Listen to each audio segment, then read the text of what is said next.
That night, in a room filled with blood-stained hands, Roman Vescaro stood before the entire crime family and declared the end of his wife of 8 years.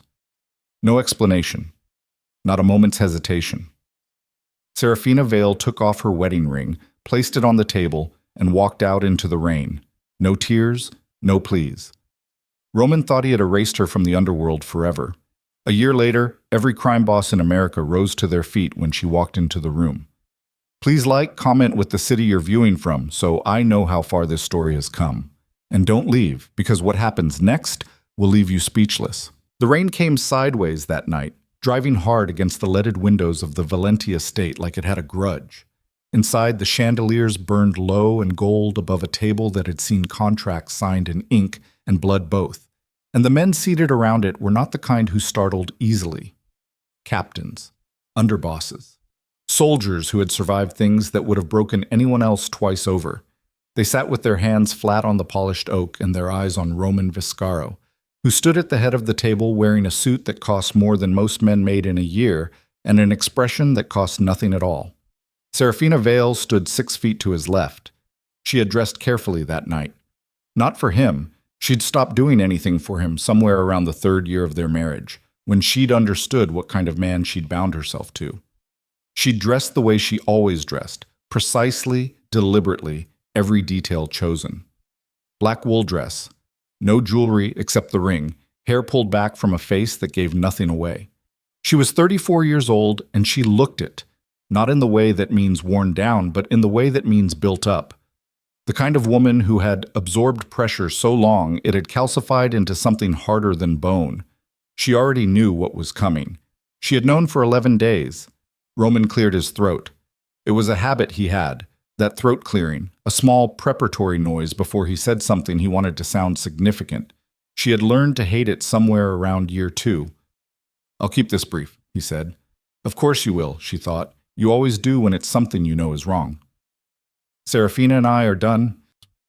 He said it the way a man announces a business restructuring. Flat, procedural, already moved on before the sentence finished. "Effective tonight. She has no standing in this family going forward, no protection, no access. Her name carries no weight in any room connected to Vescaro operations." The room was very quiet. Not the quiet of shock. These men had seen uglier things than a marriage dissolved over a dinner table. It was the quiet of calculation, each captain in that room running fast arithmetic on what this meant for them personally, for their arrangements, for the careful network of obligations and dependencies that kept the whole machine from tearing itself apart. Dante Morelli, who ran the South Side docks and had a face like a fist that had been punched back too many times, let his eyes move sideways toward Seraphina. Just for a second, just long enough to see whether she was going to do something that would make this complicated. She wasn't. She reached up and removed the ring. It was a 3-carat princess cut, purchased by Roman's father as a peace gesture between 2 families, and she had worn it for 8 years without once thinking of it as beautiful. She set it on the table in front of her. The small sound it made against the oak was somehow louder than anything Roman had said. Then she picked up her coat from the back of her chair, turned, and walked toward the door. No one spoke. The doors were heavy, mahogany with brass fixtures, the kind of door that announces itself when it opens. She pushed through without hesitating, and the sound of rain rushed in briefly, and then the door swung shut behind her, and she was gone.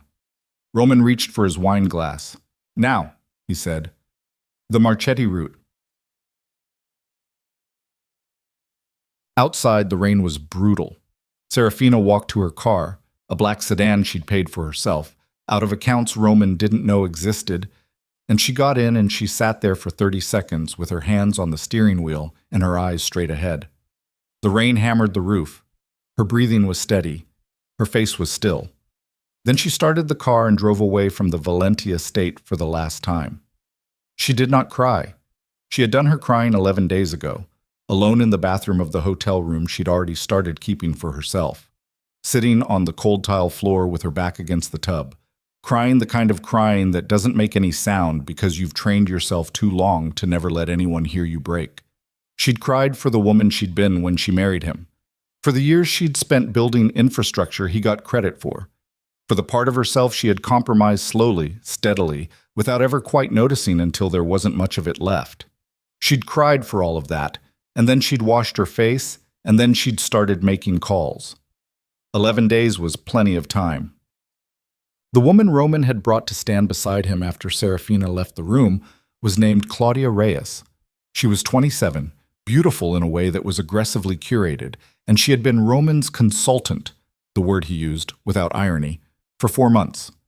She understood the surface of his world, the restaurants where you paid cash, the cars that didn't have registered plates, the particular way you greeted a man whose name you weren't supposed to know.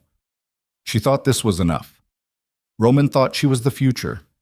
What Roman had never understood, in 8 years of marriage to Seraphina, was the difference between knowing the language of power and actually speaking it. Claudia could order in the restaurant.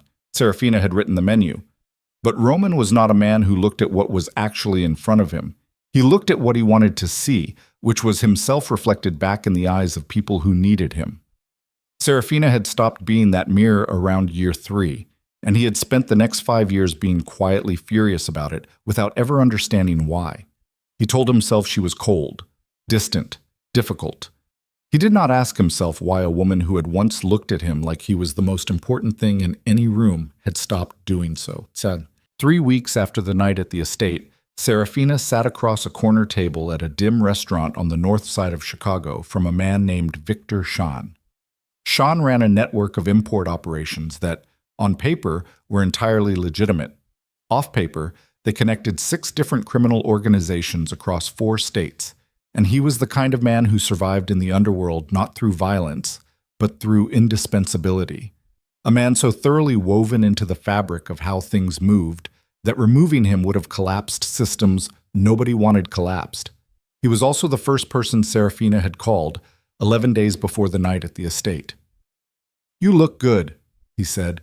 He was a careful man. He meant it as an observation, not a compliment. "I look like someone who just had a very long month," she said. "Let's skip the part where we talk about how I'm doing." He smiled. He had a daughter about Seraphina's age, and something about the way she moved through the world, efficient, precise, no wasted motion, reminded him of her. "The Holt family reached out," he said, "after what you said on the phone. They want to meet." "I know." She wrapped both hands around her coffee cup. "Tell them dinner on Friday, the place on Dearborn, private room in the back.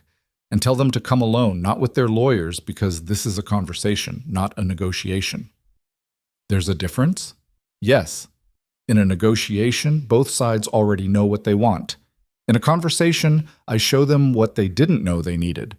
She paused. "The Beckett organization, too. I know they've been having the freight problem." Victor Sean set his own cup down.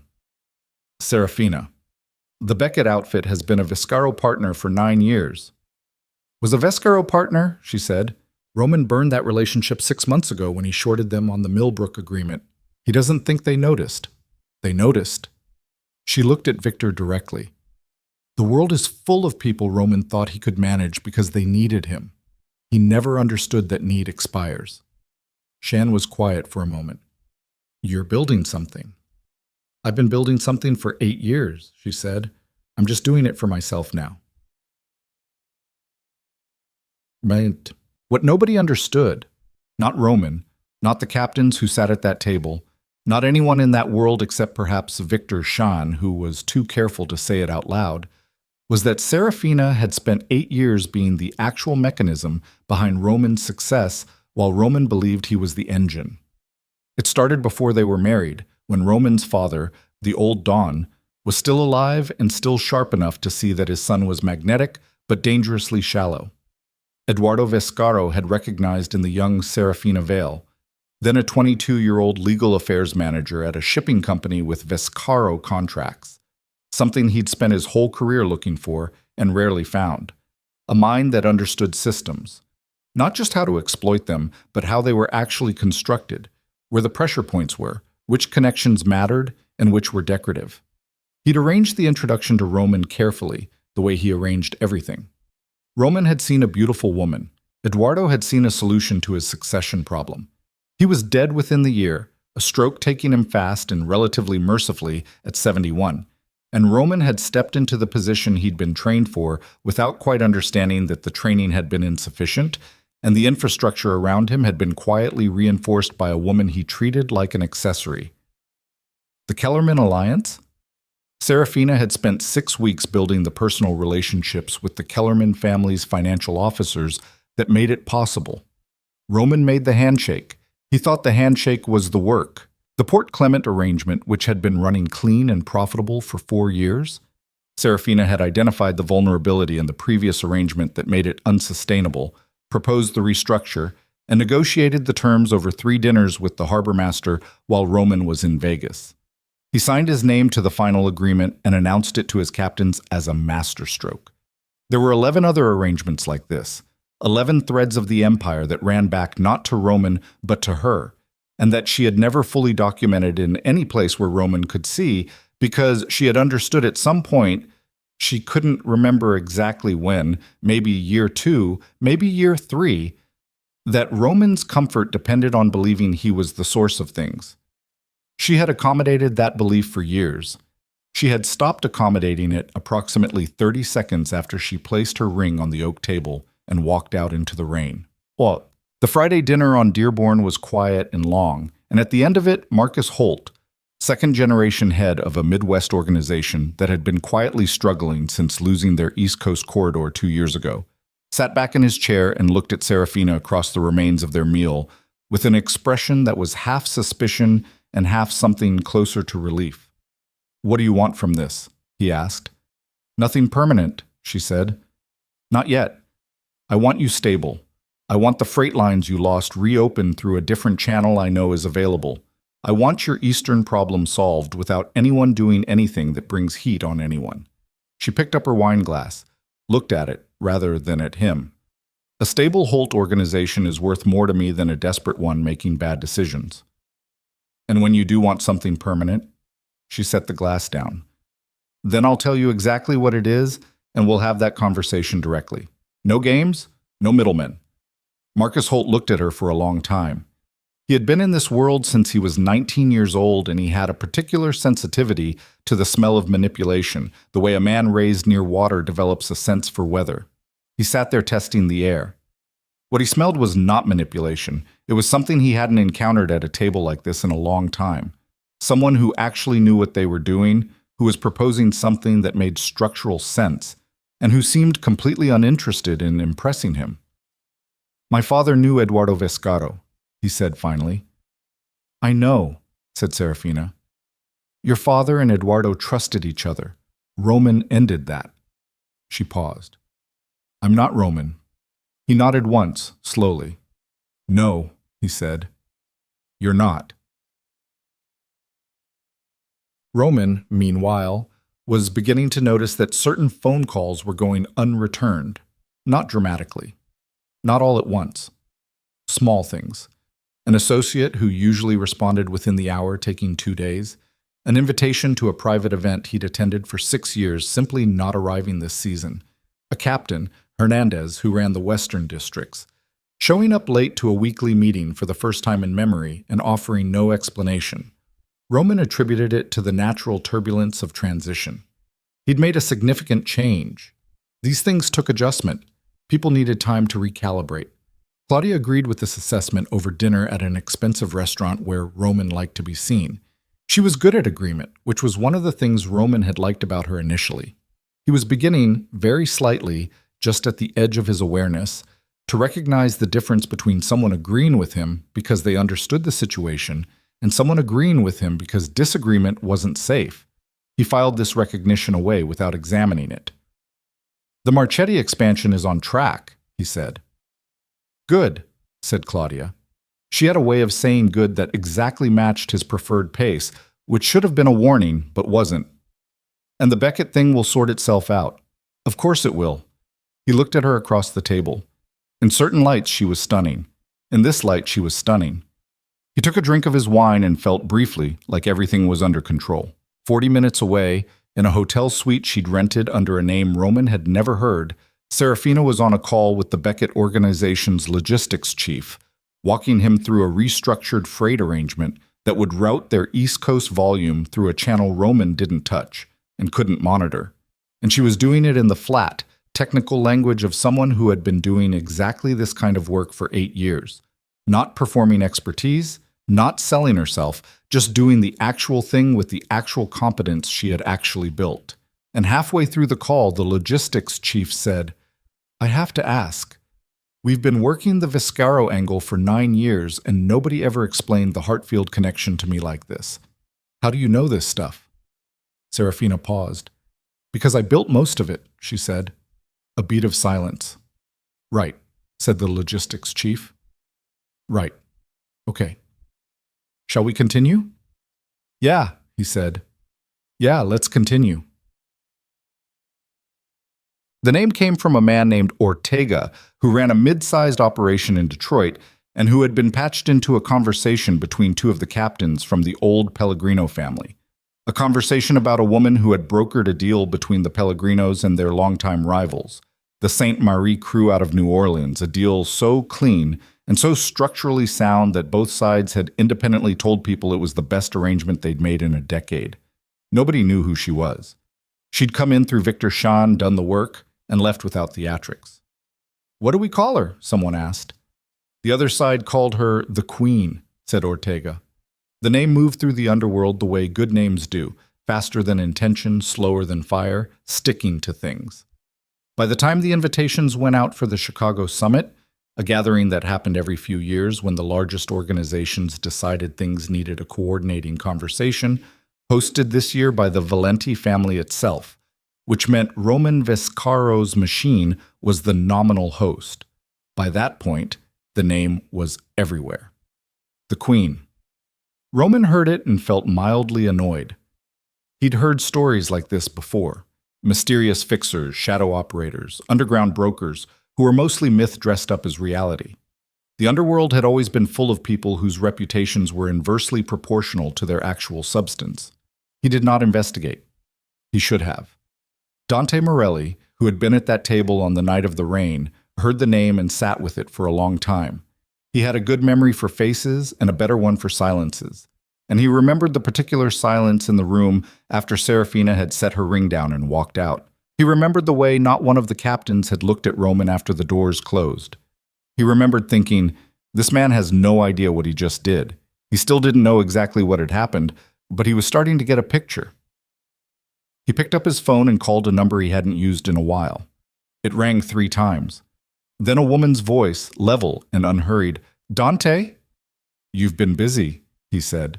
"I've been working," she said. A pause. "The summit," he said. Another pause, this one with something in it.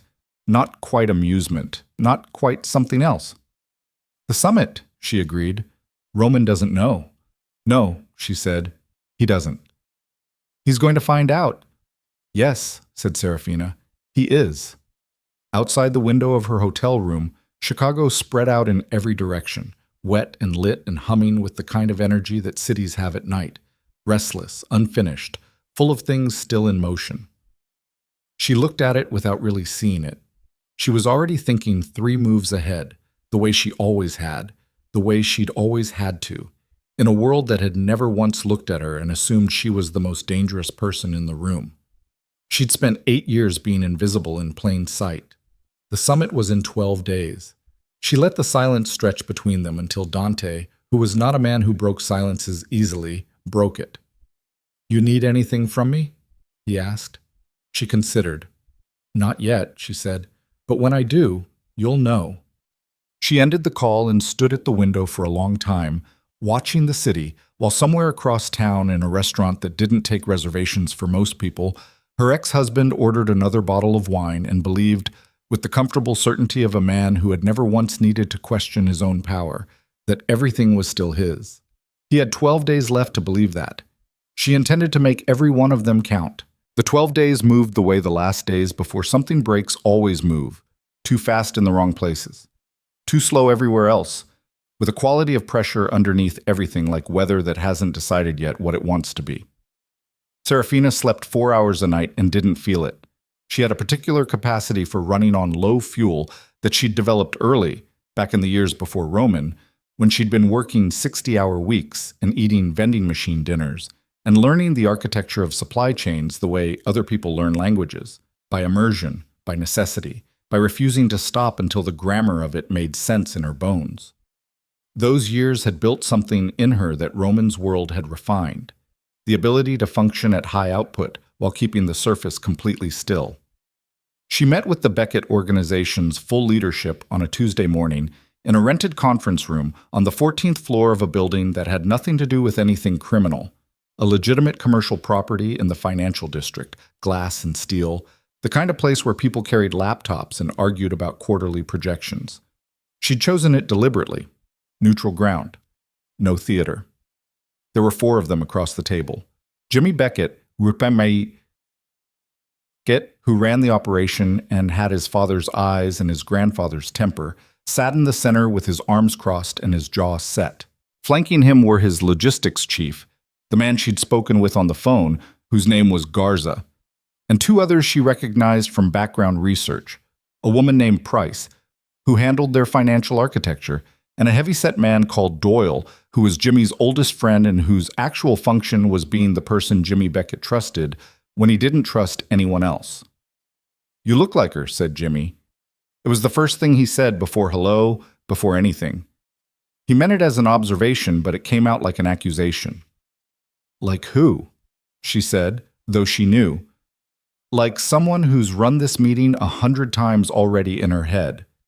"I've run it 12 times, she said. "Not 100. I don't over-prepare." She set a folder on the table. Paper, not a tablet, because men like Jimmy Beckett trusted paper in a way they didn't trust screens.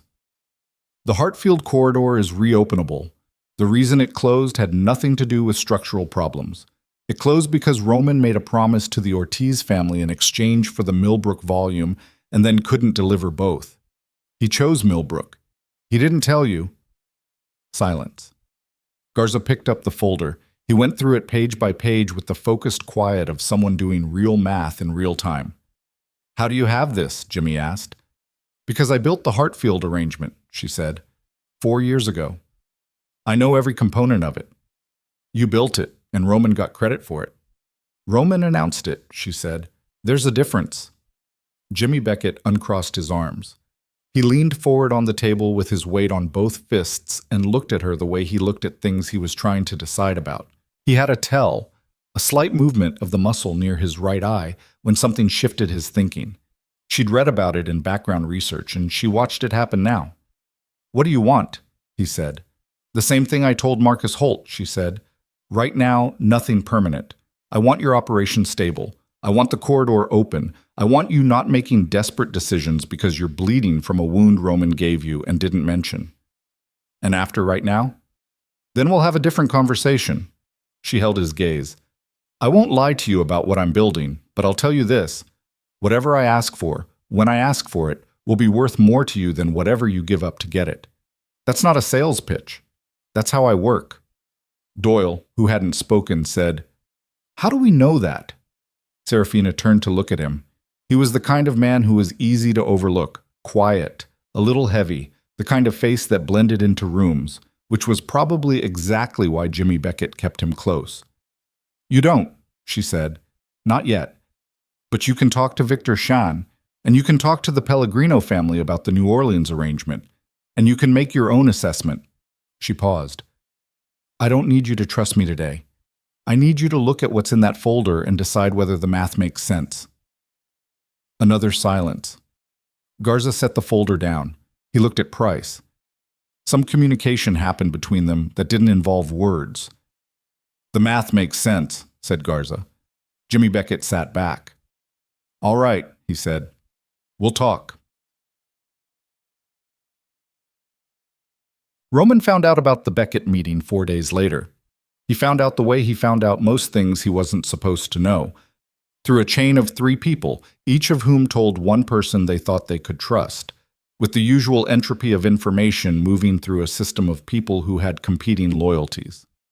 By the time it reached him, the details were somewhat distorted, but the core was clear. Seraphina had met with Jimmy Beckett. She had presented documentation regarding the Hartfield corridor. Beckett's organization was reconsidering its relationship with Vescaro operations. Roman was in the middle of a working lunch with Claudia and two of his captains when the call came. He took it in the hallway outside the private dining room, standing with his back against the wall, and the phone pressed hard against his ear, and his face did something complicated while he listened. When he came back into the room, his face was composed again. He was good at that. The composting, the rapid reassembly of expression. It was one of the skills his father had taught him that he'd actually learned. "Problem?" said Claudia. "Nothing," he said. He picked up his fork. "Minor thing.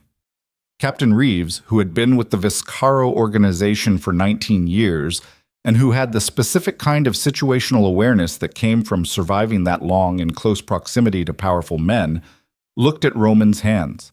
The fork was held slightly too tight. Reeves made a note of this internally and said nothing. Later that afternoon, Roman called Hernandez. "I need to know what she's doing," he said. "Who?" said Hernandez. The pause before the word "who" was about a quarter second too long. "Don't," said Roman. Another pause. "I've heard things," Hernandez said finally. "Tell me." "She's been meeting people. Sean, the Holtz, now Beckett. Word is she brokered the Pellegrino Sainte Marie deal." Hernandez paused again. "Roman. People are calling her the Queen." The silence on Roman's end lasted long enough that Hernandez said, "You there?" "I'm here," said Roman. His voice was flat. "She doesn't have standing. She doesn't have protection. She doesn't have anything." "I know that's what you said." "It's not what I said, Hernandez. It's what's true." "Okay," said Hernandez, in the voice of a man agreeing with something he doesn't agree with because the alternative is worse. "Okay." Roman hung up. He stood in his office, the large one on the third floor of the estate, with the view of the grounds and the mahogany desk that had been his father's. And he stood there breathing through his nose for a moment, feeling something that was not quite anger and not quite fear, but lived in the neighborhood of both. Then he called his lawyer.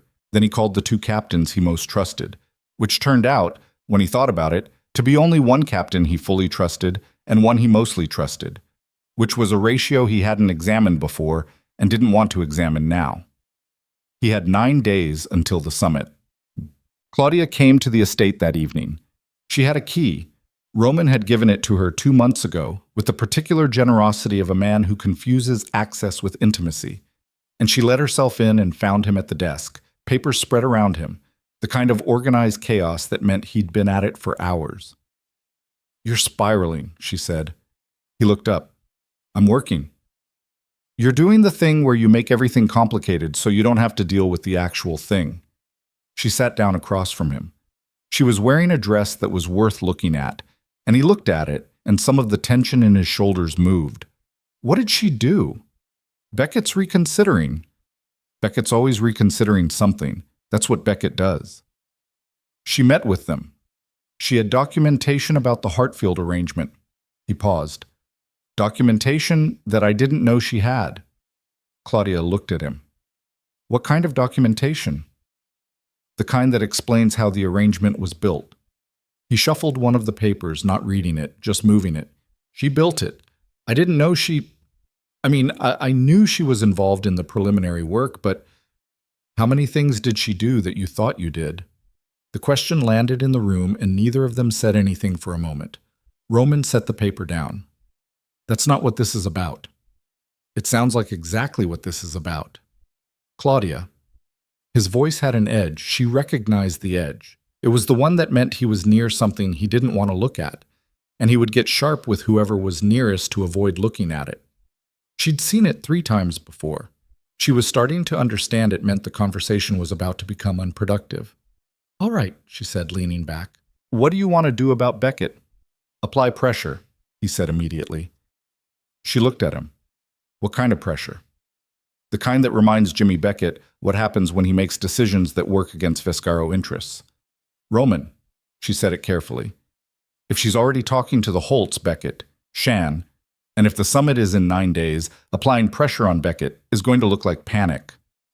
It's not panic, it's enforcement. It looks the same from the outside. He looked at her with the particular expression of a man who knows the person across from him is right and finds this deeply inconvenient. What would you do? He asked. It came out slightly more honestly than he intended, which surprised both of them. Claudia sat with it for a moment. I'd go to the summit and I'd make sure when she walks in that room, everyone already knows where the lines are. And if they don't care where the lines are? She didn't answer that. Not because she didn't know the answer, but because the answer was, then you have a much bigger problem than Beckett, and she wasn't sure Roman was ready to hear it. 7 days before the summit, Seraphina sat in a car outside a building on the near north side and waited for a man named Caruso to come out. Caruso was Roman's chief financial architect, the man who actually understood how the Vescaro money moved, which accounts touched which fronts were actually fronts, and which had become, through years of careful management, genuinely profitable, legitimate enterprises.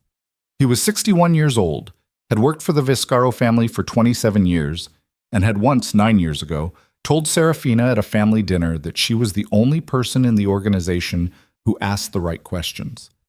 She had not forgotten this. She also had not forgotten that 3 years ago, Roman had dismissed Caruso's concerns about the Millbrook expansion, concerns that had proved accurate, with a particular kind of contemptuous dismissal that Caruso had absorbed quietly, professionally, and had never forgotten either. She watched him come out of the building at 5:47, pulling his coat against the cold. He saw the car. He stopped. She lowered the window. He looked at her for a moment, in the way of a man doing rapid calculation. Then he walked to the car and got in.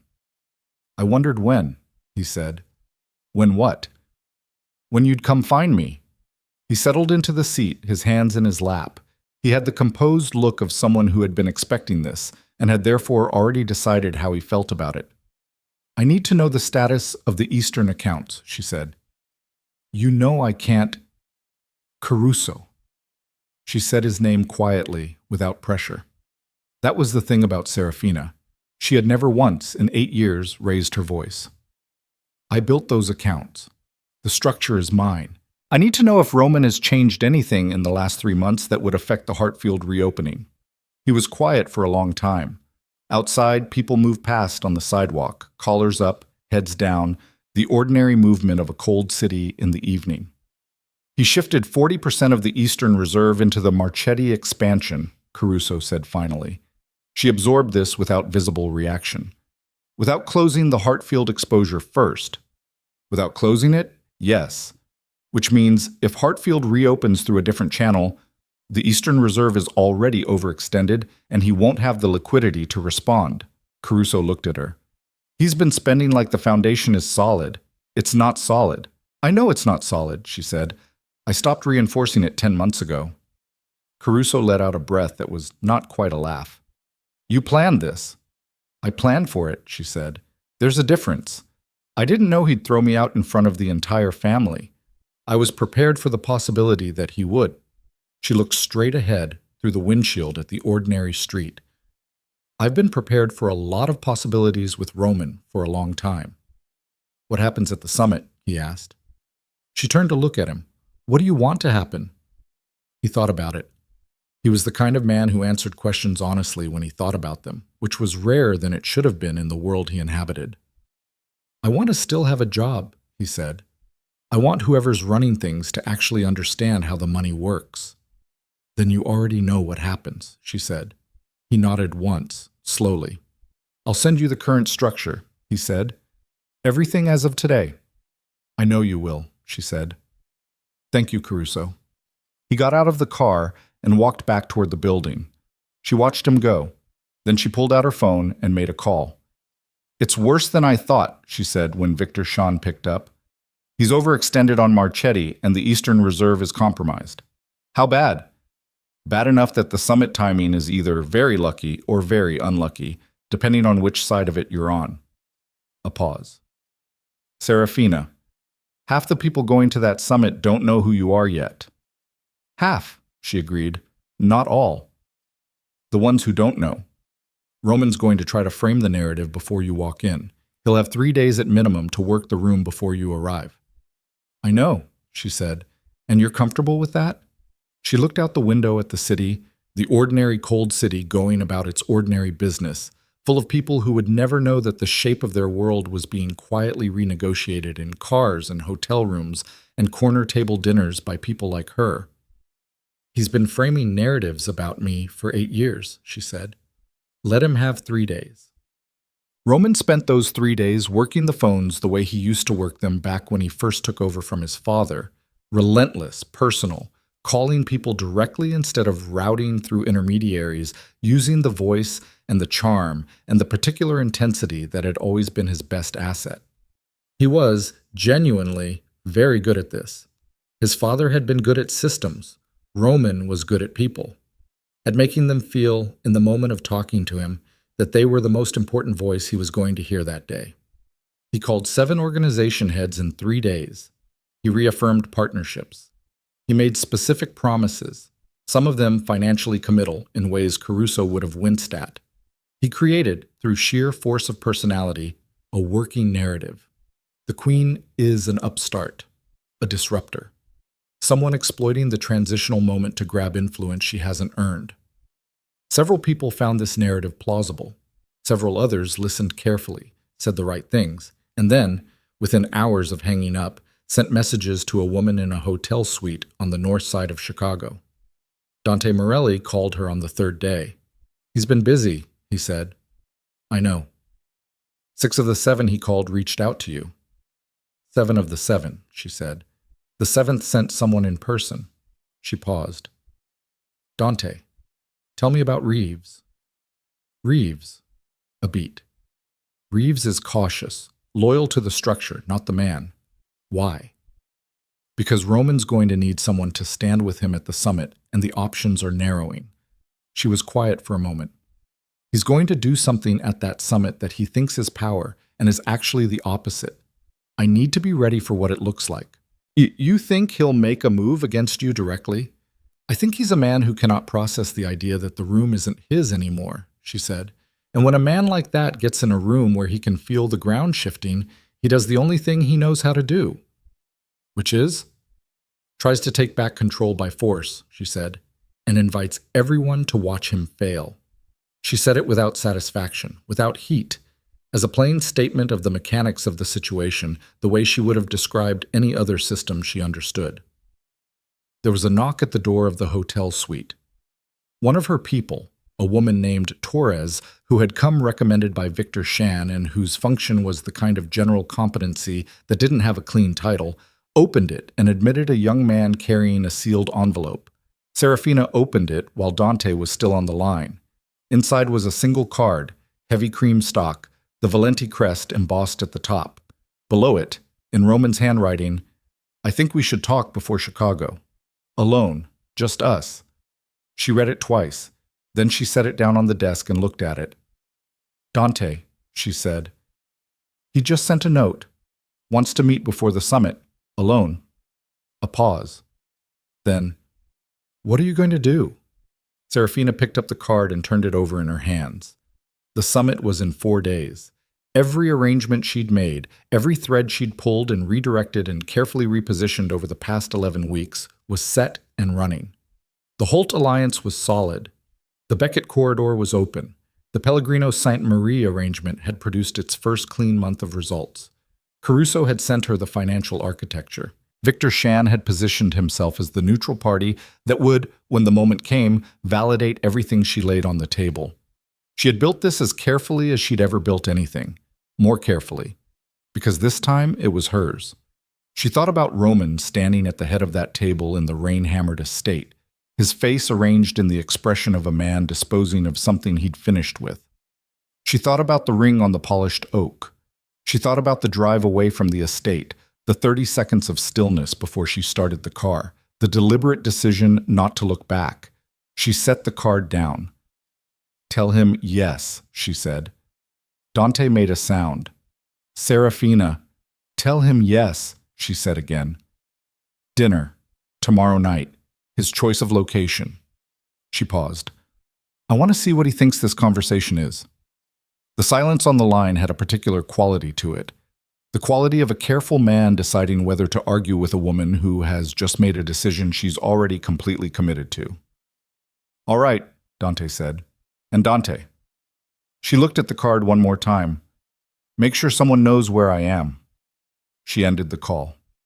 Outside, Chicago was doing what Chicago does at night, pressing forward, indifferent, enormous, full of its own momentum.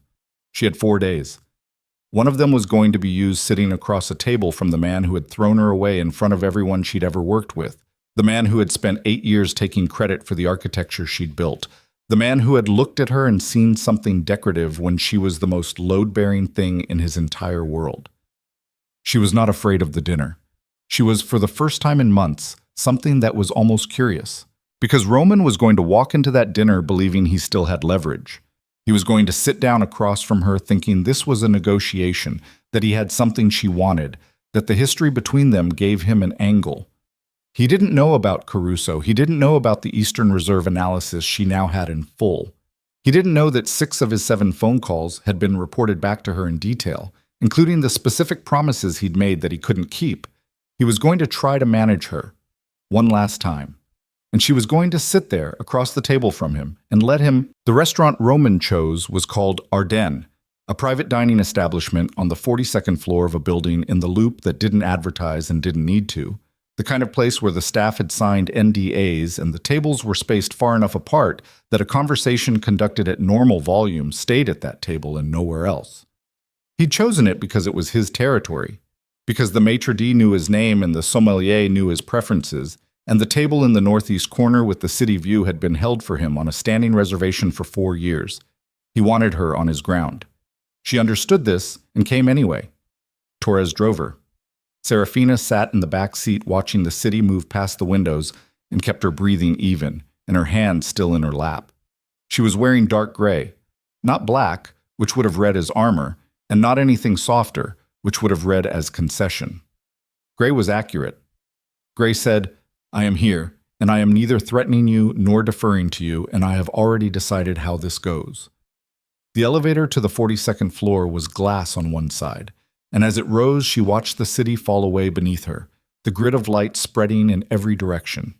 She had lived in this city for 14 years. She knew its architecture the way she knew the architecture of everything she'd ever had to navigate, not by loving it, but by understanding it completely, knowing where the weight was and where the gaps were, and which walls were load-bearing and which ones you could take down. Roman was already at the table when she came in.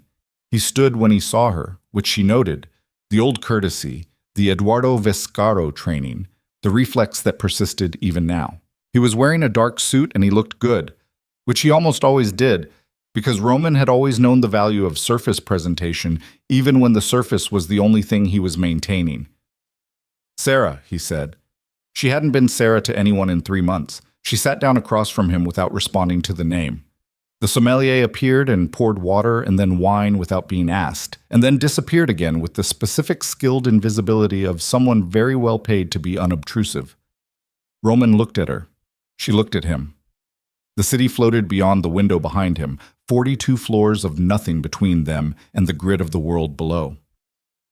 You look well, he said. Let's not, she said.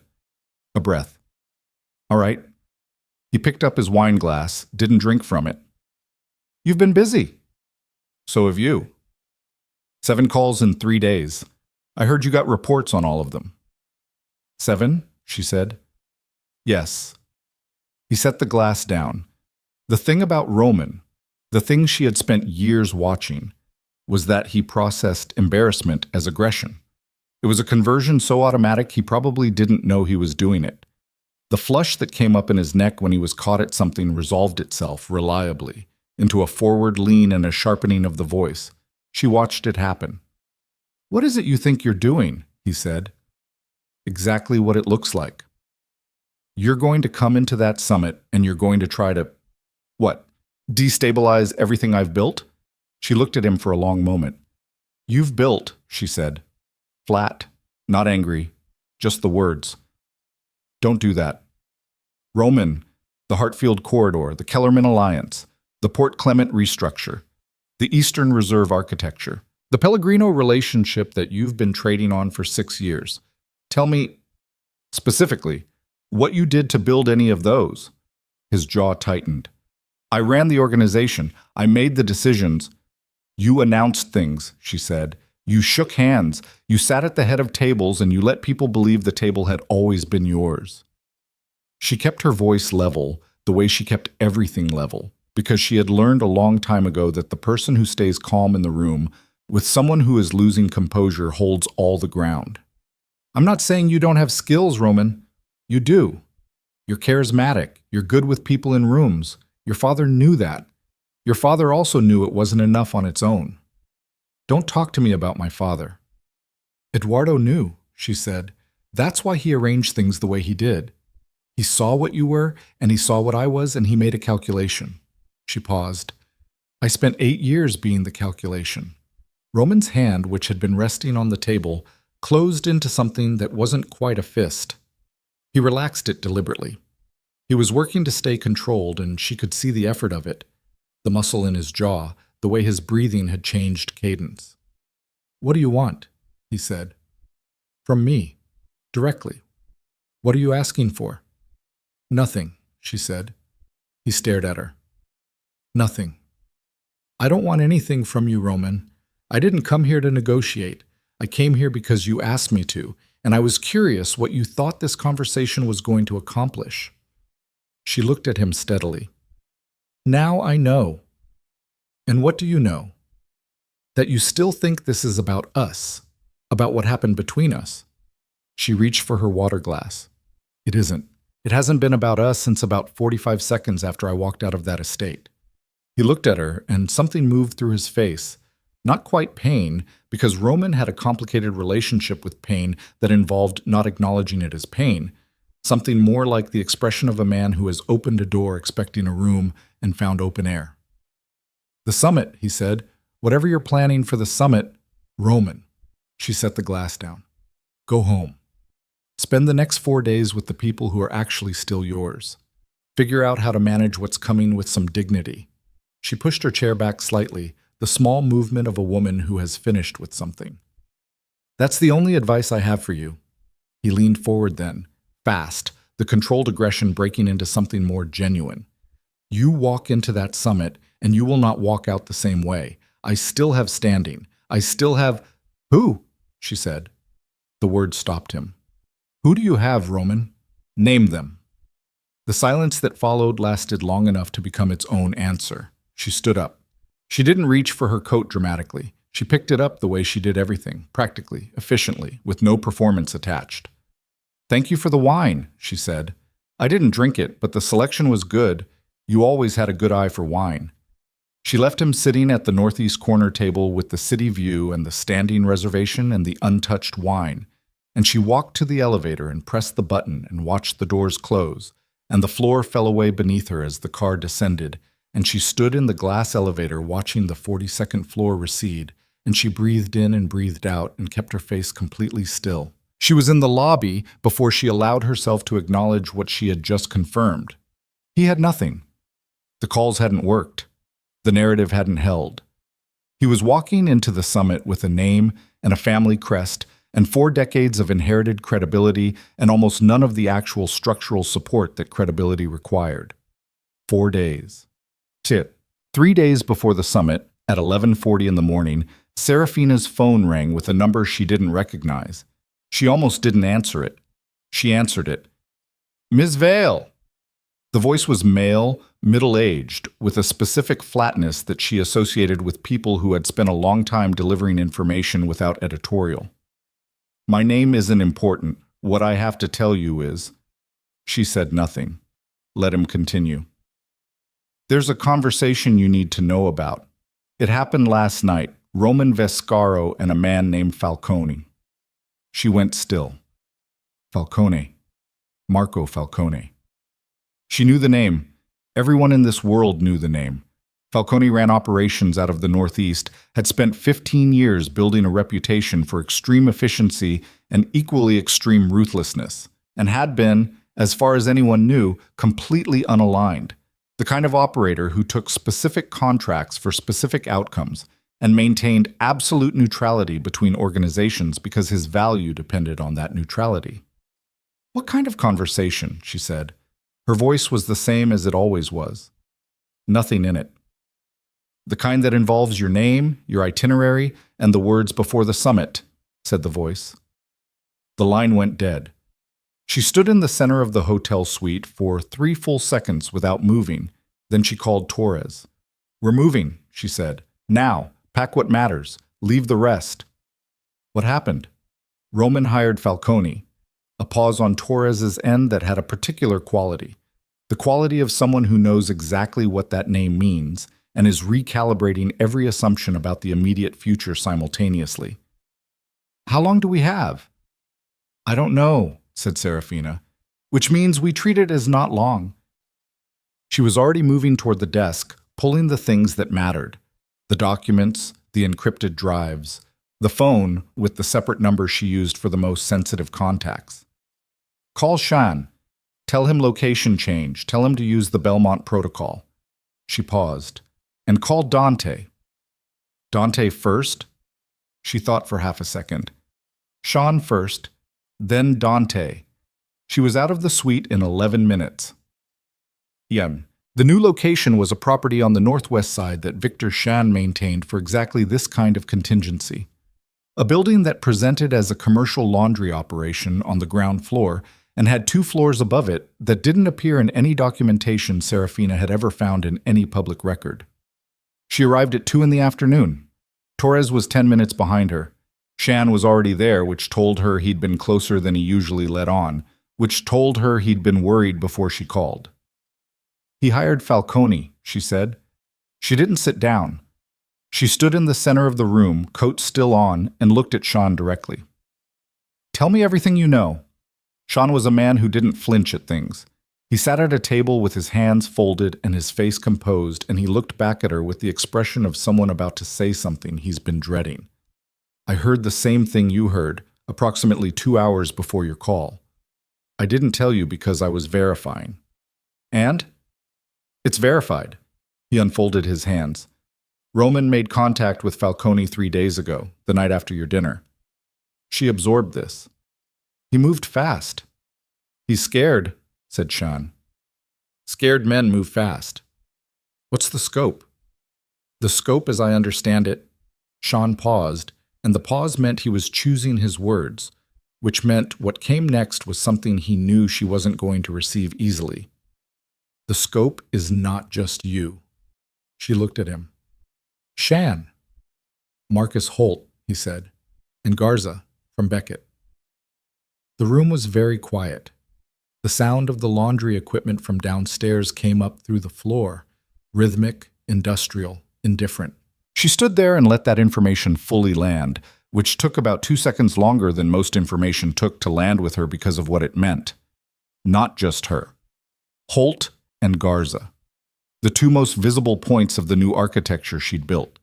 Take those 3 out before the summit, and the entire network she'd constructed would enter the room without the people who could speak to its credibility. Roman wouldn't need to argue against her. He'd just need to describe a woman who had built alliances that were now leaderless and let the room draw its own conclusions. It was, she had to admit, structurally sound. It was the thing she would have done. "Timeline," she said. "Unknown. Falcone doesn't telegraph." "Does Holt know?" "I've sent someone. Garza has been notified directly." Shan looked at her. "Seraphina, this changes the summit."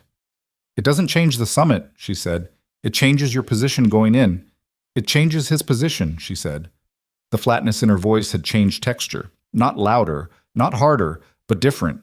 Something underneath it.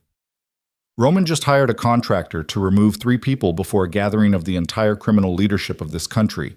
If that comes out in that room, and it will come out, because Falcone leaves traces and I will find every one of them, Roman doesn't just lose the summit, he loses the standing to be in the room." Shan was quiet for a moment. "You're going to use this." "I'm going to survive it first," she said. "Then I'm going to use it." She finally took her coat off. She pulled a chair out from the table and sat down.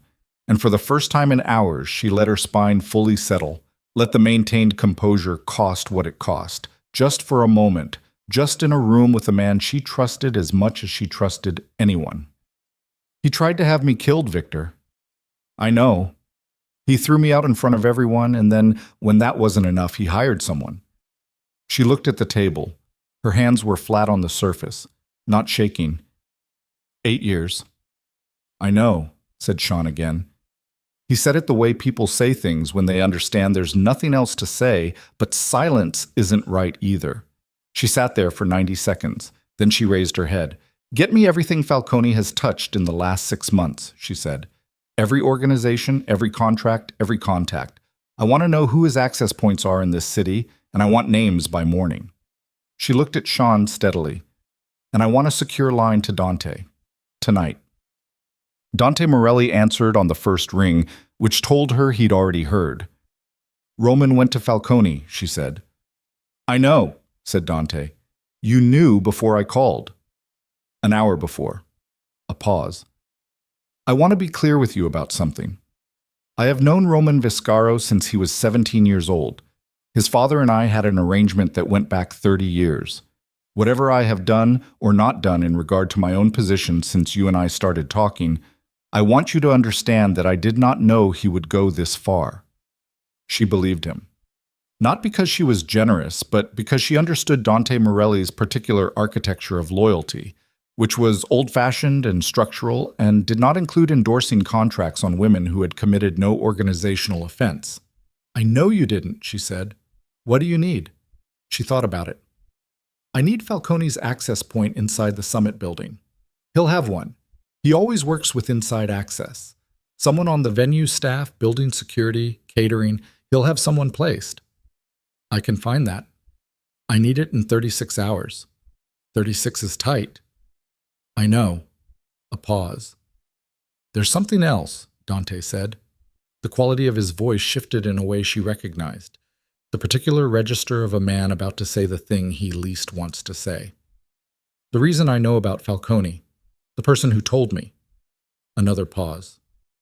Reeves. She went still. Reeves told you, she said slowly.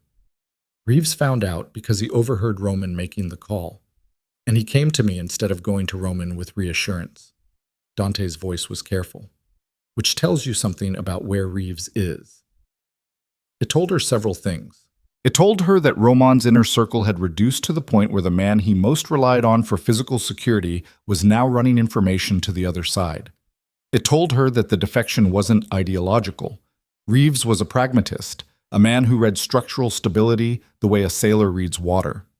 And if Reeves had decided to run information to Dante rather than stay in Roman's corner, then Roman's structural stability had collapsed further and faster than even she had estimated. It also told her something else, something she turned over in her mind for a long moment before she spoke. Reeves gave you Falcone, she said, which means Reeves knows Roman made the call, which means Roman made that call without securing his own perimeter first. Yes, said Dante. He's panicking, she said. Not afraid. Panicking. There's a difference. She pressed 2 fingers against the bridge of her nose, the closest thing she had to a physical tell, the small gesture that appeared when she was running hard calculations. A man who is afraid thinks about consequences. A man who is panicking makes the next move without thinking about the one after it. What's the move after Falcone? Dante asked. That's what I'm trying to figure out, she said, because if he's already past the point of thinking ahead, then the summit is going to be worse than a confrontation. It's going to be unpredictable. She dropped her hand. And unpredictable is the only thing I haven't prepared for. You've thought of everything else. I thought I had. The laundry equipment hummed through the floor beneath her. Torres moved quietly at the edge of the room, doing the 100 small tasks of maintained security that she did without being asked. Shen sat at the other end of the table with a laptop open, already working on the Falcone research she'd requested. Seraphina sat in the center of all of it and felt the shape of what she was in. Not a trap, exactly, but something adjacent to one. She had spent 11 weeks building a structure so precise that it accounted for every variable she knew. Roman's desperation had introduced a variable she hadn't fully weighted, that he would reach outside the understood conventions of their world, outside the rules that even men like him were supposed to operate by, outside the thing that had always been the floor of how this was done. He had hired Falcone, he had put her name on a list. The summit was in 3 days. Holt was in a secure location. Garza was being moved. The architecture was still intact, barely. the way a structure is still standing after the foundation has been hit, upright but stressed, every connection under pressure it wasn't designed to hold. She needed 36 hours and a clear line into the summit venue, and something she had never once in her professional life actually had to build from scratch, because she had always worked within systems rather than against them.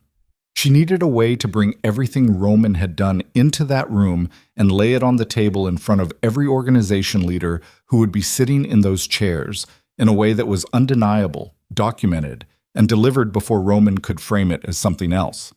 She had the documentation. She had Caruso's financial analysis. She had the testimony of 6 organization heads who had received calls from Roman making promises he couldn't keep. She had now the knowledge of Falcone, unverified as a formal record, but true. And the kind of true that spread through a room like this one the moment it was spoken aloud. What she didn't have was certainty that she would walk into that summit at all. She thought about the drive away from the estate 3 months ago, the rain, the 30 seconds of stillness, the decision to not look back. She had made that decision from a position of controlled preparation, everything mapped, everything accounted for, the long game already in motion. She was not in that position now. She was in a building above a laundry on the northwest side of Chicago, with 3 days until the most important convergence of criminal power in the country, with a contractor somewhere in the city carrying her name. And the man who had put her name on that list was the same man who had stood at the head of a table 8 years ago and told her, in his father's careful way of telling people things, that she was the most valuable piece of his succession plan. She had believed for a long time that the thing that would bring her to this moment was patience and precision. She had been right about that. What she had not accounted for was the possibility that at the end of all that patience and precision, she would arrive at a point where the next move required something she had spent her entire life not being. She was going to have to be, that was the word she had been reaching toward at the end of the last thought, in the laundry building on the northwest side with Torres moving quietly at the edges and Shan's laptop open and the hum of machinery coming up through the floor. She had spent her entire professional life being the most important invisible person in every room she entered. She had built systems, architected alliances, engineered outcomes, and then stepped back and let someone else's name get attached to the result. The next move required her to be visible, completely, irreversibly. No more architecture from the shadows. No more queen without a face. She had to walk into that summit in 3 days and be exactly, undeniably, publicly what she was. She sat with that for the remaining hours of the night, and by morning, she had decided what visible looked like. 31 hours before the summit, Dante called with the name. "Catering supervisor," he said. "Name is Briggs. He's been on the venue staff for 8 months, brought in specifically, which is how we know. Falcone's placement people run him. Where does he position on the night? Service corridor between the main ballroom and the kitchen, access to every entrance point, every exit, sight lines on the registration flow." A pause. "Seraphina, he's not just logistics. The placement is wrong for logistics." She understood what Dante was saying. Briggs wasn't there to move things. He was there to open a door at the right moment, and Falcone would be on the other side of that door, and she would be walking through the main entrance at approximately 8:15 in the evening, and the corridor between the lobby and the ballroom was exactly the kind of geography that made things easy. "I need Briggs handled before 8, she said. "Handled how?"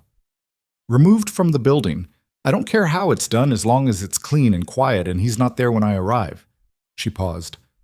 "And Dante, I need this done by your people, not mine.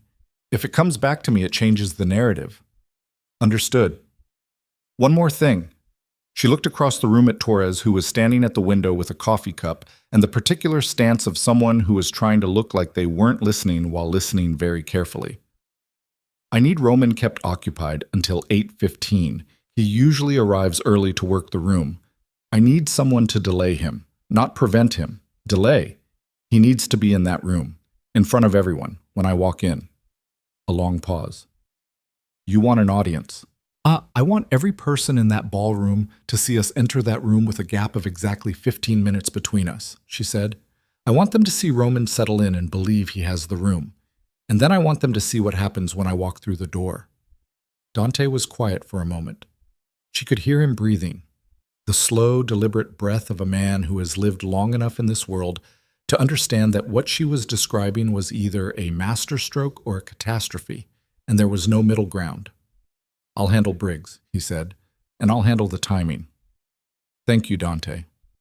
"Don't thank me yet," he said. "Come out of it in one piece and then thank me." Yeah.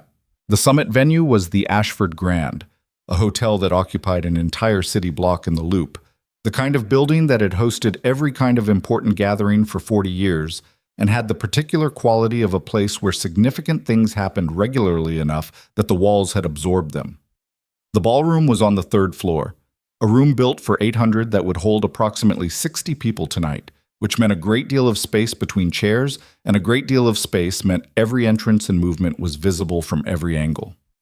Seraphina spent the afternoon before the summit, not running through strategy, but sitting alone in the bedroom of the Sean property with the door closed, doing something she almost never did: nothing. She sat in a chair near the window and watched the light change on the buildings across the street and let her mind do what it needed to do to get ready for what was coming. She thought about Eduardo Vescaro, who had seen her at 22 and made a calculation. She had spent years being quietly angry about that, about being seen as a solution to someone else's problem. She had made her peace with it somewhere around year 6, when she understood that Eduardo's calculation, whatever its intent, had put her in a position where she learned things she could not have learned any other way. She had used that position. She had let it use her. Both were true. She thought about the ring on the table, the sound it made. She thought about the drive in the rain. She was not afraid. She had checked herself for fear several times in the past 36 hours. The way you check a structure for load-bearing capacity, methodically, at every joint. And what she found was not fear, but something that had fear's chemical signature without its paralysis. Her heart rate was elevated. Her perception was sharper than usual, details registering with the particular clarity of a system running at full capacity. Her hands were steady. She was ready in the way that only comes from being completely out of alternatives. At 6:45, Torres knocked and opened the door without waiting for an answer, which was how Torres signaled that it was time. Seraphina stood up. She went to the small mirror on the wall and looked at herself for 5 seconds, not in vanity but in assessment, the way a surgeon looks at their hands before beginning. Dark gray suit, no jewelry, hair back, face giving nothing away. "Let's go," she said. "Sab." The lobby of the Ashford Grand at 8 o'clock on a Wednesday evening had the specific quality of a place where everyone present was exactly who they appeared to be, and none of them were who they appeared to be. Men in expensive suits moving with the carefully calibrated casualness of people used to being watched. Security personnel who looked like hotel staff, and hotel staff who might have been security.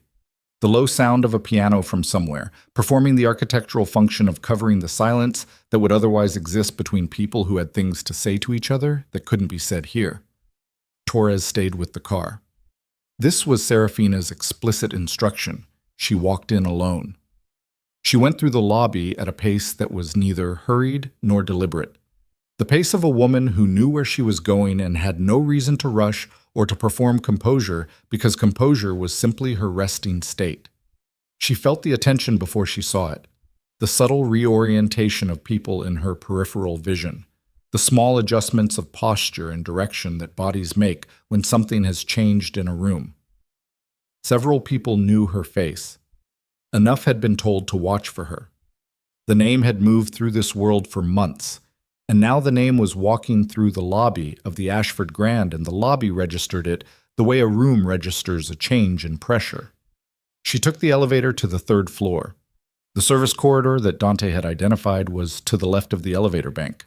She passed it without looking at it. She registered it the way she registered everything, peripherally, completely, and noted that there was a different catering supervisor stationed there now, a woman she didn't recognize, which meant Briggs was gone and Dante had done what Dante said he would do. She allowed herself exactly 1 second of relief. Then she walked to the ballroom doors, and the doors opened and she went inside. The room was exactly as she had pictured it. 60 people distributed across a space built for 800, which created a specific social geometry. Clusters of 4 and 5 near the bar, pairs in the corners doing the kind of quiet talking that was actually listening, lone figures standing in the middle distances who were either confident or isolated, and it took a practiced eye to tell the difference. Roman was at the far end near the city view windows, standing with two captains she recognized and a man from the Detroit organization. He had a drink in his hand and his back was partly turned to the entrance, and he was speaking with the animated energy of someone working hard to fill a room with his own presence. He had not seen her yet. What happened in the next 45 seconds happened with the specific irreversibility of things that, once started, cannot be called back. She did not make an entrance. She did not stop at the door.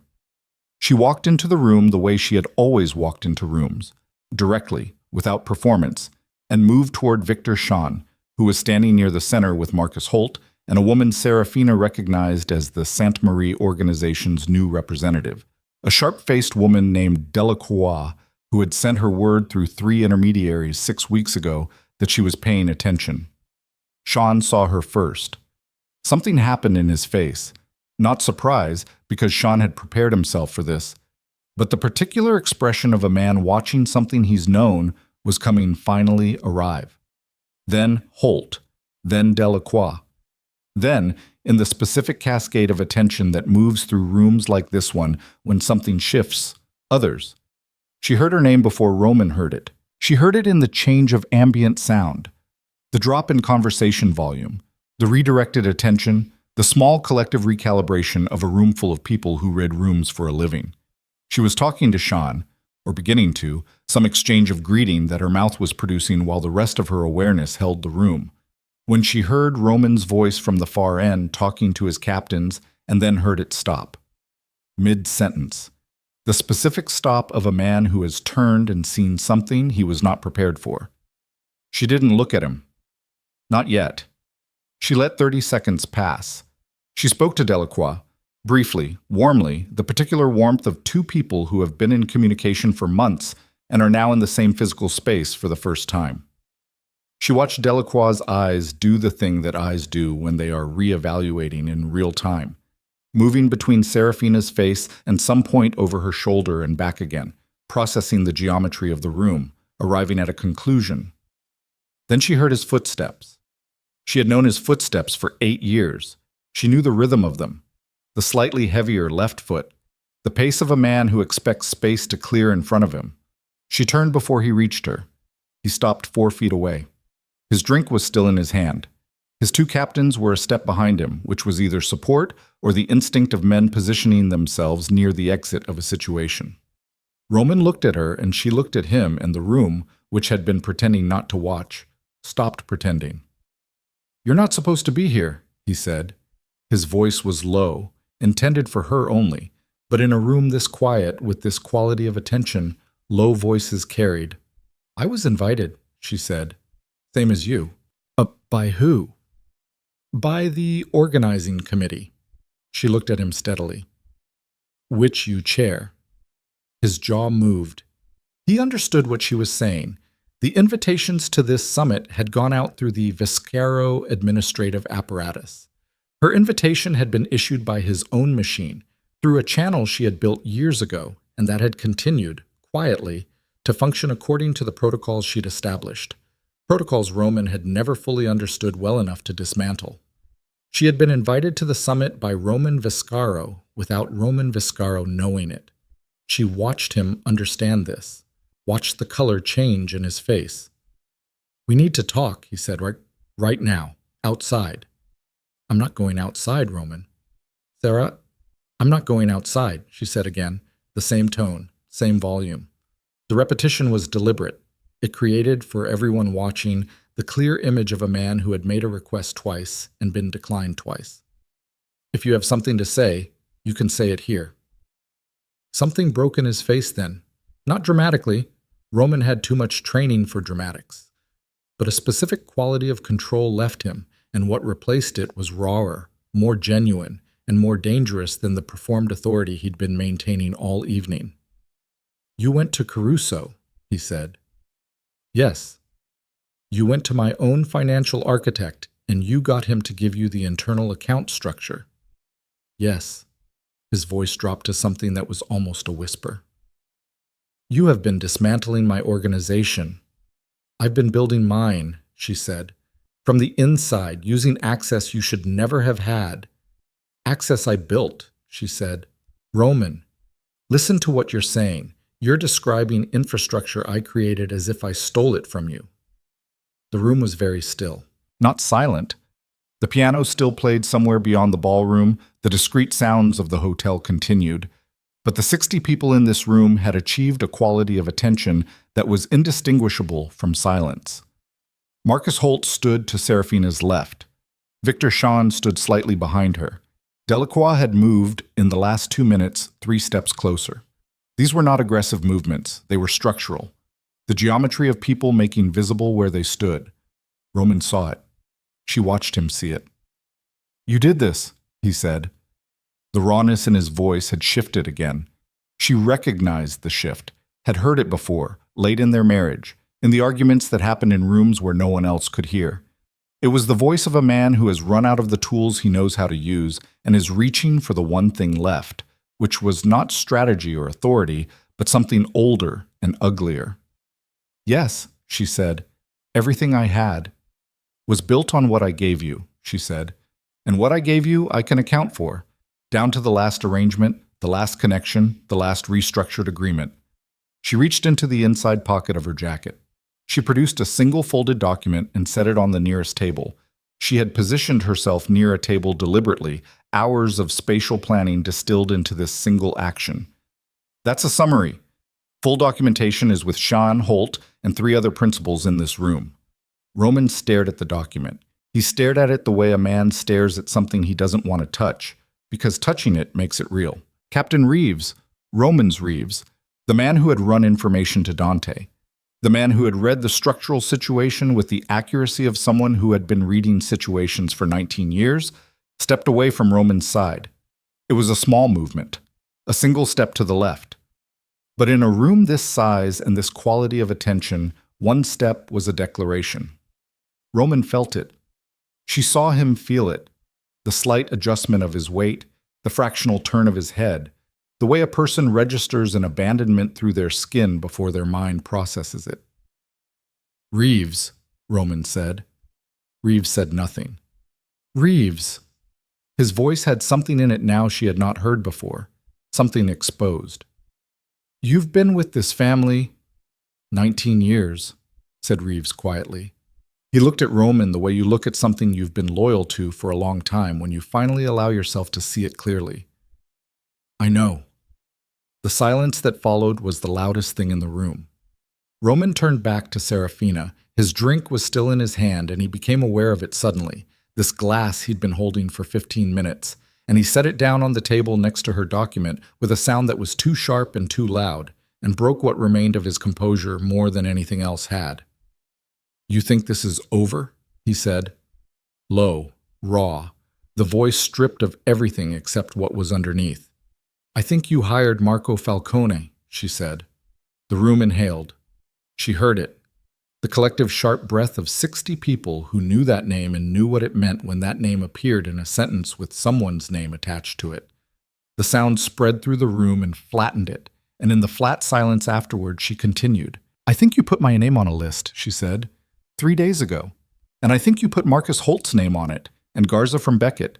And I think you did this because the alternative was walking into this room and admitting what everyone in it has already figured out." Roman's face had gone to a place she had never seen it go, past anger, past calculation. Somewhere under all of it, where there was nothing left but a man standing in a room full of people who had once feared him, watching everything he thought was his rearrange itself around someone else. "That's a lie," he said. The words came out wrong, too fast, too thin. "Briggs is in federal protective custody," she said. "He gave a statement 2 hours ago. It wasn't true, but it landed true, which in a room like this was the same thing, because by the time anyone verified it, the night would be over and the shape of it would already be set." She watched it hit him, watched the last of whatever he'd been holding on to let go. He moved then, fast, the way frightened men move when they've run out of language. A half step forward and his hand going to the table and his face doing something terrible and undone, and the 2 captains behind him moved too. Not toward her, but toward him. Not in support, but in the instinctive human response to a man who looked like he was about to do something that could not be taken back. "Don't," said Dante Morelli. One word, from across the room. In the particular register of a man who has never once in his life needed to raise his voice to be heard. Roman stopped. He stood there, breathing. She could see his chest moving. His hand was on the table next to her document and next to his abandoned glass, and the city stretched out behind him through the windows 40 stories below. The grid of everything going on without any awareness of this room, this moment, these 60 people watching a man who had run one of the most feared operations in the country discover that fear. The word hung unfinished in the air of the ballroom the way unfinished things do, with more weight than completed sentences, with the specific gravity of a thought that everyone in the room was capable of ending themselves. Roman stood at the table with his hand on the polished surface and his chest moving and 60 people watching him from every angle, and the city burned quietly behind the glass at his back, indifferent and enormous, and entirely uninterested in what happened in this room. He stood there for 7 seconds. She counted them. Then something left him. It wasn't dramatic. It wasn't a collapse or a breakdown or anything that could be described as visible in the conventional sense. It was more like watching a building after the load-bearing wall has been removed, still standing for a moment, still presenting its shape to the world, and then the shape becomes the only thing that's left. He straightened. He took his hand off the table. He looked at Seraphina with an expression she had never seen on his face in 8 years of marriage, and the expression was simply this. He saw her, not as an accessory, not as a problem, not as a woman he had disposed of or a threat he needed to manage. He looked at her the way you finally look at something when there is nothing left to look at instead. "You built all of it," he said. Not a question. "Most of it," she said. "Your father built the foundation. You maintained the name." She paused. "Those aren't nothing." She meant it. She had made her peace with nuance a long time ago. He looked at her for one more second. Then he picked up his jacket from the chair behind him.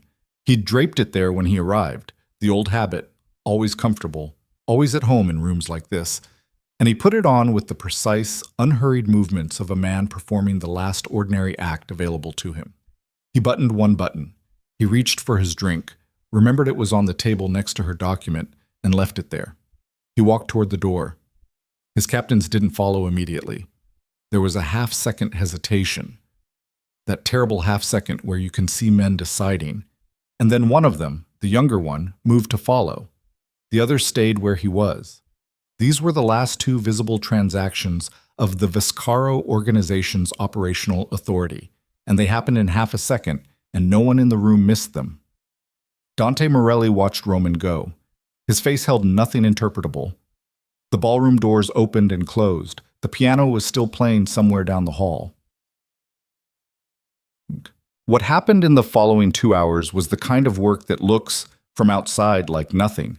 People talking, people listening, small groups forming and reforming, the ordinary social movement of a gathering, but was in fact the most concentrated, sustained effort of Seraphina's professional life.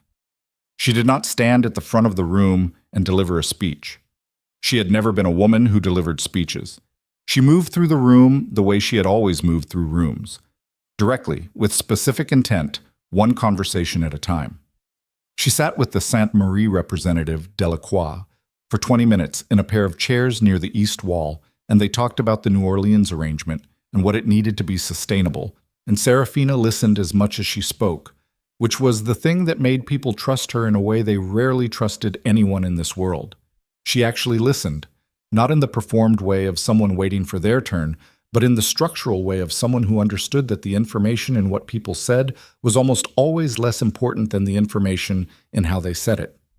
She sat with the Detroit organization, Ortega, who had first spread the name, who had a daughter in college studying civil engineering, and who had told this to Seraphina at their only previous meeting as an aside, the throwaway detail of a man filling conversational space.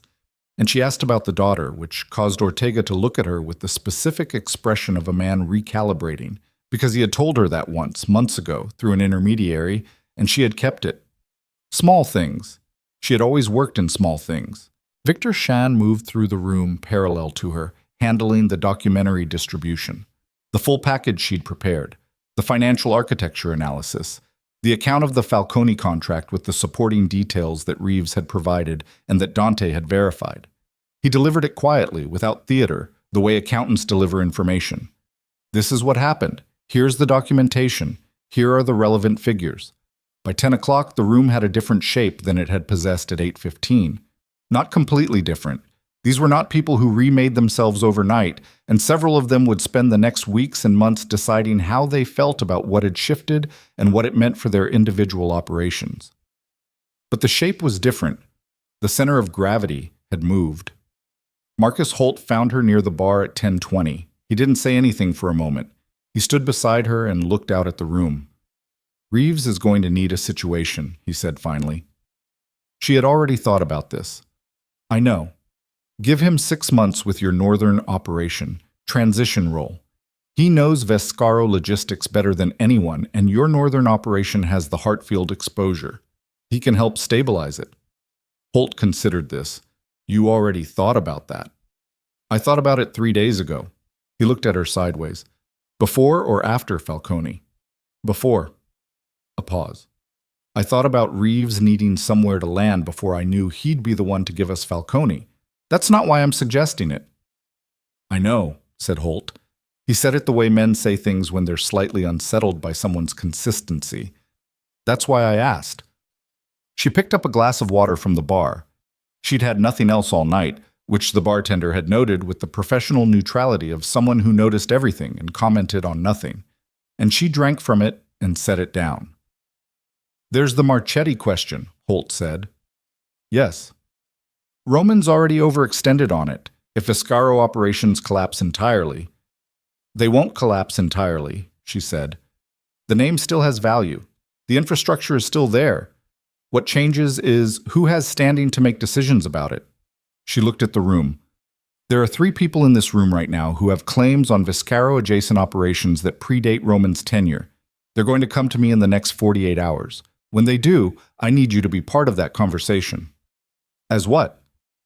"As someone who has standing and is willing to say that a restructured arrangement is better for everyone than a territorial war over a collapsing empire." She turned to look at him directly. "Marcus, what I'm trying to build here isn't a takeover. It's not me sitting where Roman sat. What I'm trying to build is a structure where the instability that Roman created, the overextension, the broken promises, the Millbrook damage, all of it, gets absorbed without becoming a war." Holt was quiet for a moment. "That's harder than a takeover." "Yes," she said, "it is." He looked at her for another moment. Then he nodded. The particular nod of a man who has decided something he was already mostly decided about. "All right," he said, 48 hours. She left the Ashford Grand at 11:50. Torres was outside with the car. The night air hit her when she came through the lobby doors, and she stopped on the sidewalk for a moment. Not for drama, not for any observed reason, just because the air was cold and she needed it. The city was doing what it always did.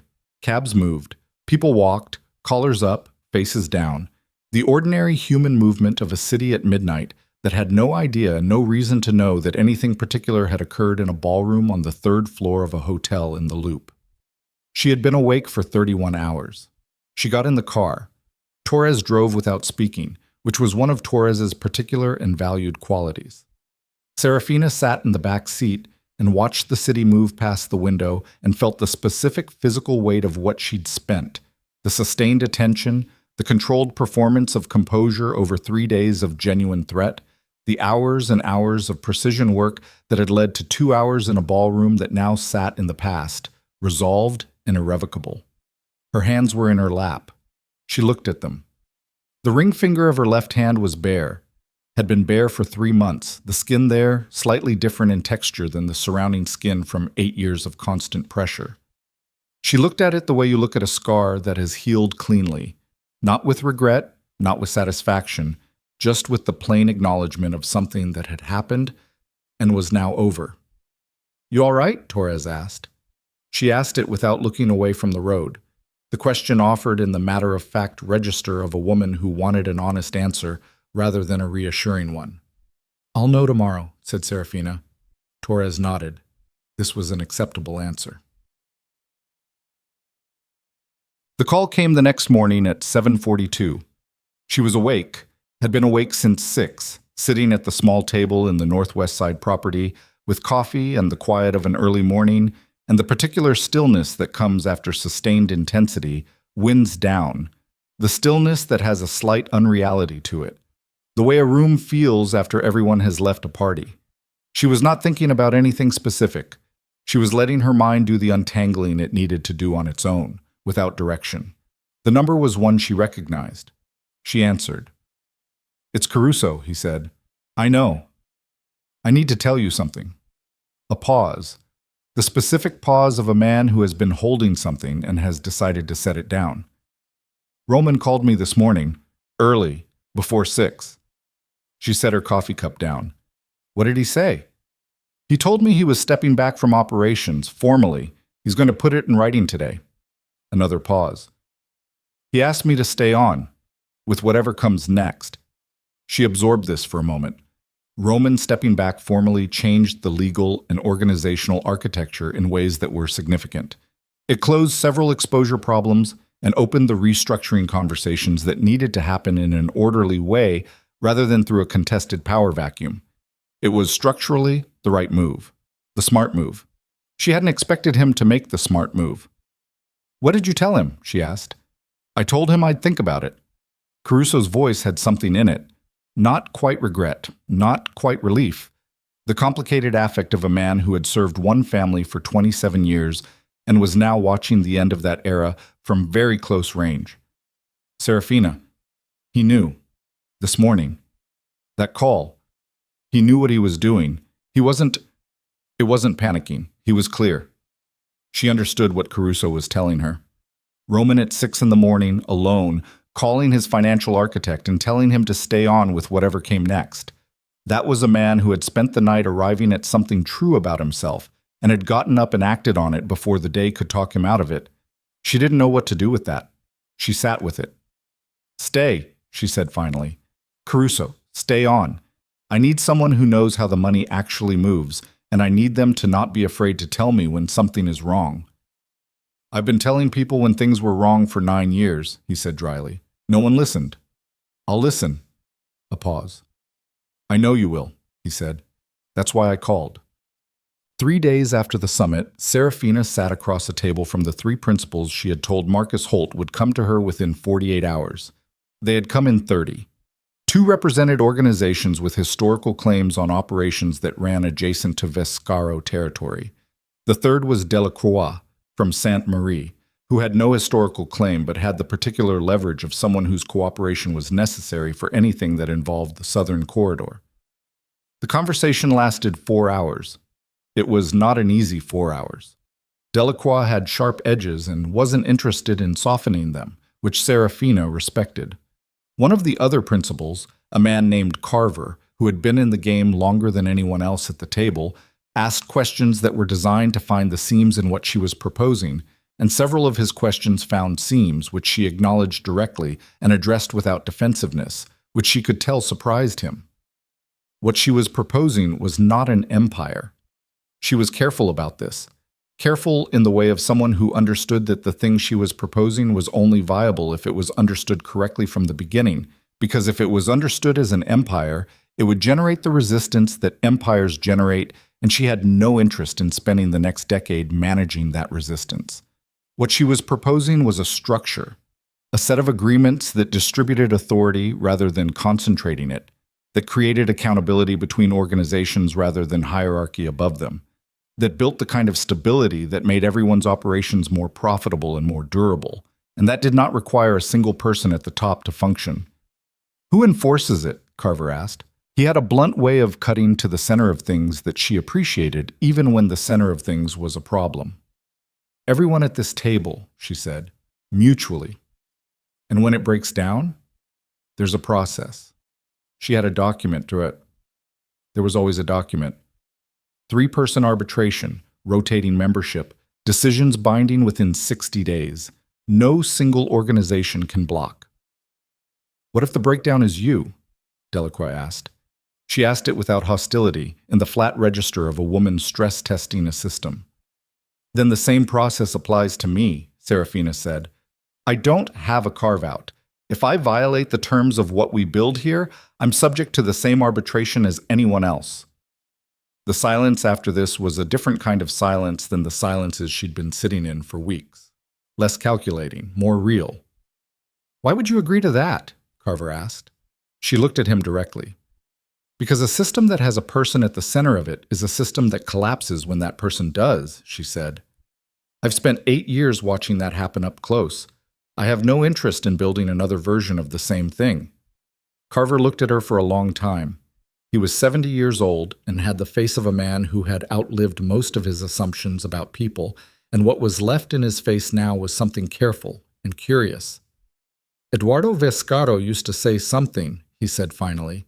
He said the difference between a businessman and a statesman was that the businessman builds for himself and the statesman builds for after himself. I remember, she said. He said it at a dinner. I was 23. Carver blinked. You were there. I was passing appetizers, she said. Eduardo thought it was important to start from the ground floor. I never entirely understood whether he meant that for me specifically or for everyone. She paused. I've decided it doesn't matter. The corner of Carver's mouth moved. Not quite a smile. 70 years of caution had made his face economical, but something in the direction of one. The conversation continued for another hour. By the end of it, no one had signed anything. There was nothing to sign yet. The documents would take weeks. But the shape of a framework existed in the room, agreed to in the way that things are agreed to when cautious people have decided they trust the structure enough to build on it. Delacroix was the last to leave. She stood at the door and turned back. The name, she said. The Queen. Are you keeping it? Seraphina thought about it honestly. No, she said. Names like that belong to a particular kind of operation. What I'm building doesn't need a name like that. Delacroix considered this. What does it need? Time, said Seraphina. And people who show up when they say they will. Delacroix looked at her for a moment. Then she left.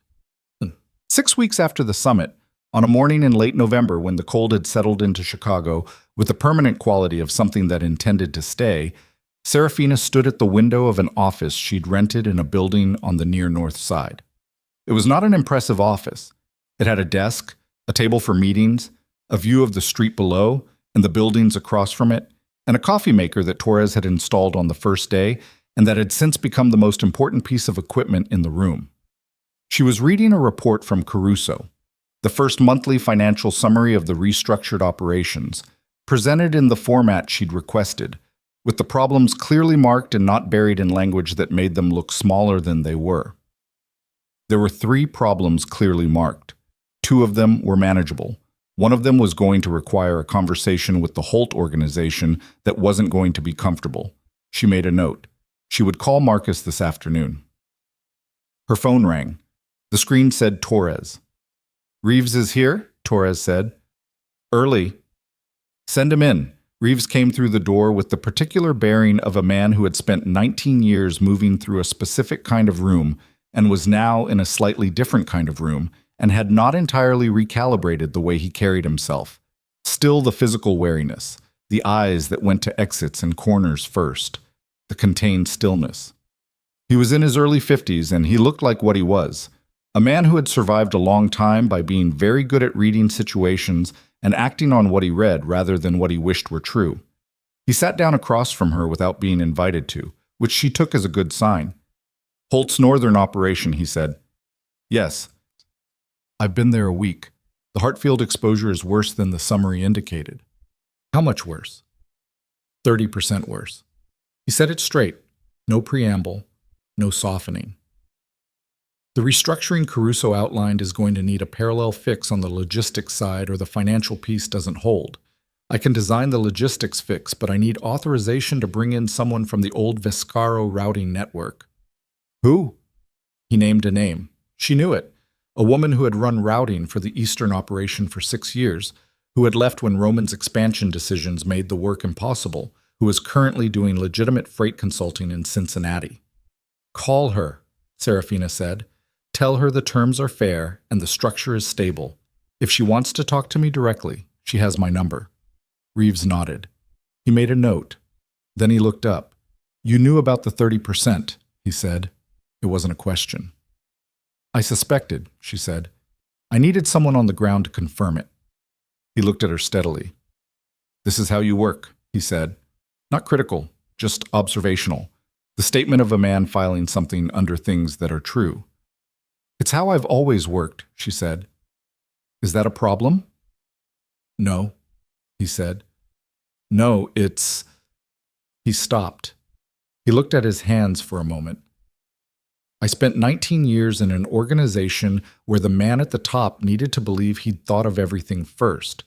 It took a lot of management. He looked back up. This is different. Yes, she said.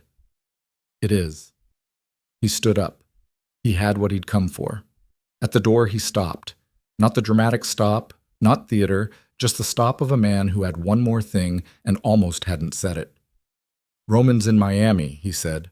I heard this morning, rented a place, quiet neighborhood. No one around him. She looked at the report in her hands. Is he all right? The question seemed to catch Reeves somewhere he hadn't expected. He was quiet for a moment. I think so, he said finally. I think he's figuring out who he is when he's not who he thought he was. She nodded once. That's hard work, she said. Yeah, said Reeves. It is. He left. The door closed quietly behind him. She sat for a moment with that Roman in Miami, in a quiet neighborhood, alone with whatever the mornings were like when there was no one left to perform for. She did not feel triumphant about it. She had checked herself for triumph several times over the past 6 weeks, the way she'd checked herself for fear, methodically, at every joint. And what she consistently found was not triumph, but something more complex and less satisfying and more true. She felt the weight of what it had cost. All of it.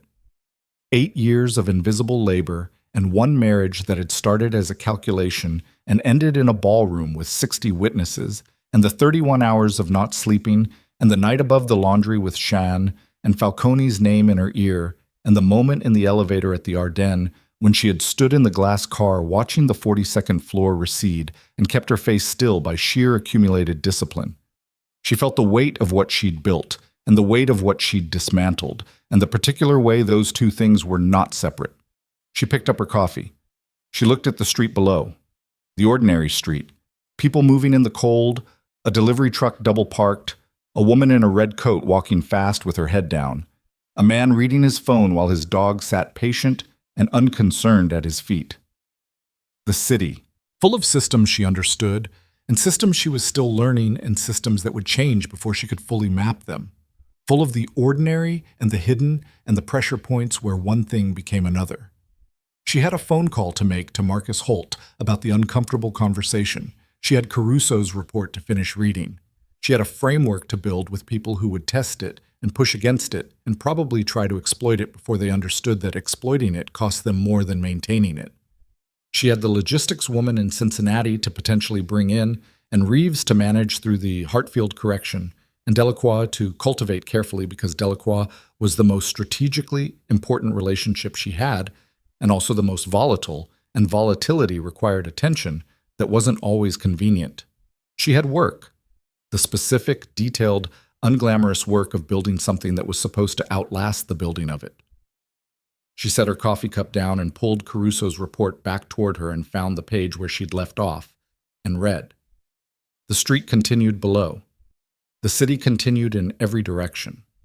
November continued being November, cold and gray and ongoing, without ceremony or conclusion, the way things continue when they are not yet finished. Which is to say the way most things continue, most of the time, without anyone watching, without a name for what they are, pressing forward in the only direction available. She turned the page. She kept reading.